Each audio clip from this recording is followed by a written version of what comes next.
Okay, we're ready to head into week 2 of our learning adventure in teaching of writing. I had a couple good questions come up this week, and in case anybody is uh, still wondering, let me just kind of walk through the syllabus and point out a few things that I kind of breezed over in our first video to make sure that we're all on the same page. Obviously, I think it's a good idea, just good educational practice to excuse me, look at learning objectives and make sure that you know what our goals are for this course. And I took them from the education department's goals for teacher ed candidates. So that's what I feel like we're going to accomplish in this course and where I'm headed. So I want you to be on the same page as I am. Excuse me. Please note that when I said nearly every week we'll be using these tools and resources, I have discussion board, blog, wiki portfolio, mini lessons, podcast series, and then course readings. In course readings, please note that the In the Middle by Nancy Atwell is a textbook that is not embedded in the course. It's one that you have to purchase. And the second edition is the one you want. It's the edition we're aiming for. And this seems to be the common text used in the classroom versions of this course as well, and that's kind of when I went with it. I had a whole collection of textbooks that all the other instructors are using who are teaching this course, and that was a common thread. And I decided, since we're in electronic class and also just for the sakes of our pocketbooks, that going with online resources would be great. Some of the resources I'm giving you are from a source called Faculty Focus, which is actually teaching professors how to teach, but so many of the concepts there are rich with good research-backed practices that really apply well to the student population we're reaching. And so I feel like they're worth a read. You might have to sift off from it what you think is too advanced or that kind of thing, but we can learn so much, I think, from borrowing from higher education, and I think higher education should borrow from the undergraduate levels as well. So I'm sorry, not undergraduate, that's still higher education, but you know what I'm saying, that junior high and high school instructors could also lend ideas to the college instructors. So anyway, I have not decided how we're going to use the workshop tool yet, and that's why it's under less often, and I'm not 100% sure about using OneNote, but it's an idea I have for later sharing out of our wiki portfolios and having somewhere to house and share our wiki portfolios when we're done. So we can talk about that later. Okay, do remember to look through the daily course requirements or the weekly course requirements as well, and grading procedures if you have any questions. So last week we focused a little bit on characteristics of a teacher and characteristics of adolescents. And you've probably had some adolescent psychology classes at this point, or maybe you're going to, and you kind of know, maybe even just from working with people, remembering your own adolescence, what this felt like and looked like. And so hopefully reading that Atwell's version of that also kind of were able to draw on some of your own resources. We also talk about what makes a good teacher, what is our role as teacher, and Nancy Atwell is going to discuss that as well. Her textbook is sort of narrative, if you haven't noticed already, and I think it's fun in a writing class to analyze other people's writing, and you should be kind of having some sort of judgment of writing. Judgment's a word that's so taboo in our culture, but I mean an assessment. What do you think? Is it effective? If you were writing a textbook, does the narrative work? Does it work for this particular course subject? I do like that she also has a lot of research built in as well. A lot of it is from her own classroom and her own telling. And I want to just say a disclaimer there. Probably one of the best pieces of advice I've ever had from a teacher is I went to my favorite teacher, the teacher that inspired me to learn to teach, and I said, Mrs. Roach, I know, terrible name, wonderful teacher, Mrs. Roach, when I graduate, I want to be a teacher, and I want to be a teacher just like you. And she looked at me and she said, oh, Nicole. At first I thought she'd be flattered, right? She said, oh, Nicole, you don't want to be a teacher just like me. You want to be a teacher like you. Then she went on to say something that equally bothered me at the time, and she said, and you're not going to just be a teacher, you're going to be so much more. And I thought, wait a minute, being a teacher is so much more to me. And I thought at the time that she was downplaying education, and I was hurt and I was disappointed with her reaction. In retrospect, probably the best thing she ever told me. I think she's helped me to understand that no teaching styles are exactly alike. And so as we're reading Nancy Atwell's version of her classroom, and I'm going to bring in some teacher friends of mine, and I'm going to share my classroom experiences. As we do all of that, let's keep in mind what will work for us and what won't. I'm not saying that, oh, I'm always going to be this way and I'm stuck this way and I'm never going to change. That can't be our mindset. But I'm going to give you an example. I work with some gentlemen. They call themselves the Three Amigos because they do so many productions together. And they do crazy funny education stunts, I'll call them. They're stunts. They are history teachers. They dress up in historic garb and they do these videos. They do they teach these online students for high school, and they do like this pie in a face game where kids can earn watching them get pied by each other. I mean, they're full of whipped cream, they're a mess, they're being stupid, they're singing like crazy songs and doing dances. And when I saw a presentation from them recently, they were dressed like the Three Amigos from the old movie with Chevy Chase, okay? I think Dan Aykroyd, I'm trying to remember who else was in that, Martin Short. I think I got them all. Oh, that's amazing. It's not like me. Okay, anyway, guess what? I can be goofy and silly, but that's not really me, okay? Like, I mean, I'm still, the goofy part, maybe, but the dressing up and dancing around, that is a lot of work for me. It's a lot of emotional and personal energy. There's a lot of things that I feel very comfortable doing and are in my, I'm gonna say my tool shed, okay? I mean, it's just there, it's like my pantry is stocked and loaded and I can make you spaghetti right now. But if you're gonna ask me to make veal parmesan, I'm gonna have to go to the grocery store. And I can do it and it'll turn out great. I'm a pretty good cook, but but it's not, so I have to find a recipe. I'm gonna have to do some work to make it happen. So veal parmesan is a sometimes thing for me in my classroom. Spaghetti is an always thing for me in my classroom. See what I'm saying? You gotta figure out who you are so that you can teach out of who you are. Teach to your strengths. If you're a great musician, bring music into your classroom. If you're a great athlete, bring your athleticism into your classroom. If you're goofy, bring goofy. If you're funny, bring funny. But remember that you gotta, as you're looking at all of these ideas, be inspired, don't be discouraged, and figure out what's going to work for you. Okay, that's my little pep talk today. Chapters 4 and 5 are in our reading for this week from the Atwell text. I didn't put Atwell in front of it, sorry about that.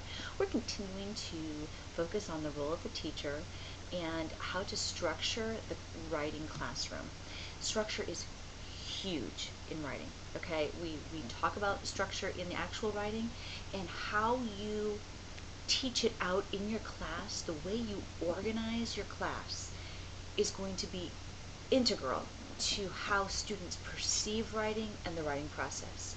If your writing classroom is unpredictable and out of control, how do you think their writing is going to feel?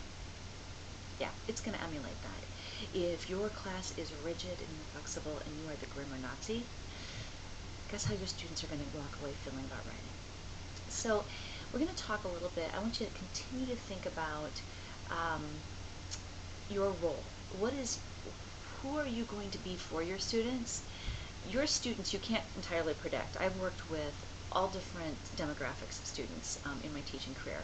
I've worked in rural, I've worked in more urban areas, I've worked with inner city kids, I've worked with country bumpkins, okay?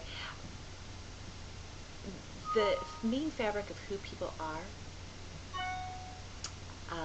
I think that adolescence has certain characteristics that no matter where a child is from, they're going to need certain things pretty predictably.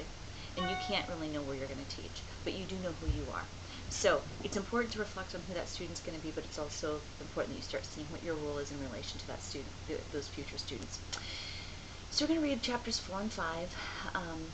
It is a lot of reading. Take your time to do it in terms of really projecting out what this could look like in your classroom. I like to keep, let me see if I have them even sitting here in my bag. I like to keep a strip of, here they are, of sticky notes like this, with these little tabby things, and that's how I marked pages. Think also as you're reading that this isn't just about doing this for a class and getting through this for this class. This is about creating a portfolio, I guess, for lack of better terms, a survival book for when you do enter that classroom, because writing teachers are bombarded with a heavy workload.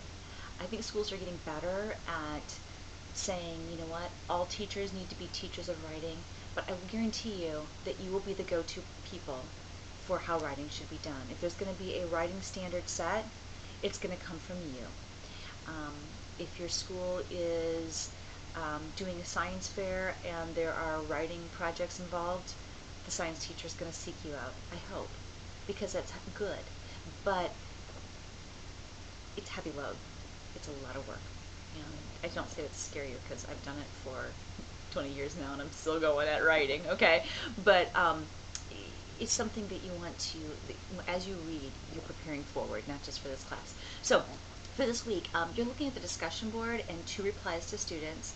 And also, this would be, after this week, it'd probably be a good time for me to ask you, this is a pretty predictable class in terms of every week there's going to be basically 3 things you're doing. And is this workload doable, manageable? Is there too much of one thing, not enough of another? I'm open to your feedback. We can kind of mold this to meet our needs and still keep the rigor of academia up to snuff, okay? So for your discussion board, this is just kind of off the cuff. What are your experiences with workshop learning? Have you ever been in a scenario where you are in a learning workshop? Okay, because she's talking all about writing workshop, and there are ways to structure behind writing workshop, but I want you to take, even if you're not sold on the workshop format, I want you to take, don't throw it all out. You know, the crass expression, don't throw the baby out with the bathwater, okay? Just because you're not maybe sold on workshop doesn't mean that there won't be aspects that you will use. In fact, I'll assert that even if your curriculum that you end up adopting for when you move to your first teaching job isn't conducive to workshop learning, the one I'm in right now is not, there are aspects of workshop learning that I'm constantly using in my, I teach an online sophomore writing class. So, in fact, we even call our live sessions, because I teach like this with them actually in the room, in they're not in the room, in the virtual room, like an Adobe Connect type space, and we call those writing workshop. The workshop part is the collaborative, and with Common Core, you can't get around using collaboration. You have to use collaboration. So, anyway, so, but I want to see, what is your experience? Do you like learning in workshops? And then the next thing is reflect on the model's benefits and hazards from your experience or conjecture. And what I like to look at everything from both directions. What are the downsides? I mean, I have certain students I can see in my mind still, in certain classes, that workshop imploded. Part of it was workshop leader error. Part of it was the group. Part of it was the personalities that we were working with and the dynamics. So think about yourself as a learner here, and talk about it. If you've never done a writing workshop, you might be a little panicked right now, like, whoa, I've never even been taught this way, and now I'm learning this, or learning to teach this way, and that's a little scary. We tend to imitate the things that have been done for us, right? So just explore that a little bit. Then do your reading. Get going with the reading part. If you're not don't have any concept of workshop, you might want to do a little bit of the reading first. But in general, discussion board, then do the readings from Atwell. And then blog and 2 replies with resources. This time I want you to use Atwell and actually cite her. We're using MLA. And it says, Atwell speaks about creating a context for writers to develop. In other words, if we're developing young writers, we're trying to create that context. We're trying to prepare from a rural area, prepare the field for planting, right? The soil has to be just right. And so what kind of soil are we creating in that classroom? What practices speak to you from her experiences as ideas that fit your idea of creating ideal writing context and climate? We're trying to create this atmosphere and have the temperature set just right. We're trying to create I was just at Epcot this last week with my kiddos over Christmas break, and we went in to see how Disney is growing all sorts of plants in unusual ways, but they had the perfect combinations of soil and water and sunlight and certain plants for certain climates and solving world hunger, okay? That kind of image. How can we make our class have that greenhouse effect in a positive way? No global warming involved. All right, so using her ideas blended with yours. Then for the wiki, I want you to come up with a rules and goals resource. This is not due until the end of week 3. We already talked about this a little bit, but hopefully you're starting to pull things out that you see as your role, the student's role. Maybe you would even extend it into the role of the parents or the learning community in general. These are things to think about. And in goals, what I once was made fun of. I'm going to just share this experience with you. We were sitting in a teachers meeting my first year at the school I taught for 10 years, and we were asked to write our goals out for our course. And I was teaching writing and speech at a small school, so I taught like 5 different preps. It was insane. And I was just shooting my kids away. They have a 2-hour delay. I was asked to write my goals, and one of the goals I wrote out was to build a mentorship relationship with high school girls. I'm passionate about that. When I teach, I don't want to just be the purveyor of content. I want to do relationship. And one of the men in my group, didn't have names on them. He didn't know that this was mine. He looked at it and goes, "Oh," and made fun of the utopian idea of building rapport and relationship. Ironically, I worked with this gentleman for about 10 years. He's actually one of my favorite teachers to work with in the long run. And he was an expert at these kinds of long-term relationships. But I don't think he realized it, and I don't think he saw it as part of his teaching goal. Fortunately for him, it just sort of happened. But I think that intentional and deliberate instructional goals are very key. And so I want you to think of content goals. Think of the writing that you anticipate receiving. Think of the writing that you do, and consider what you want the outcomes to be for your class. What impact do you want to have on writers? One thing that I talk about with writers at the college level is, what are you thinking about when you write? And it's amazing. Almost all of us are self-deprecating when we write. So can you imagine if the internal monologue was on all play for our classrooms, the kind of negative and devastating messages that would be sent all over our classroom? What can we do to turn that around? What can we do to make writing something that students actually look forward to? I know, crazy, right? I've been reading some of your discussion board posts that have come in from last week, and many of you have discussed that you yourself don't feel great as a writer. That's something to consider. One of my goals in being a writing teacher is that I write more, because I'm always doing other people's writing tasks instead of my own, right? So I'm trying to keep a journal more consistently. I'm trying to get some things out there in my own writing. These are all things to think about this week. Hope you have a warm week. I know it's been crazy cold, and thank you for listening to this rather longish video, but hopefully it gives you a vision for the week and a little vision for the content. And I hope to be also very soon sharing with you some other experts in the field impressions of education in terms of their writing classrooms. Have a great and warm week.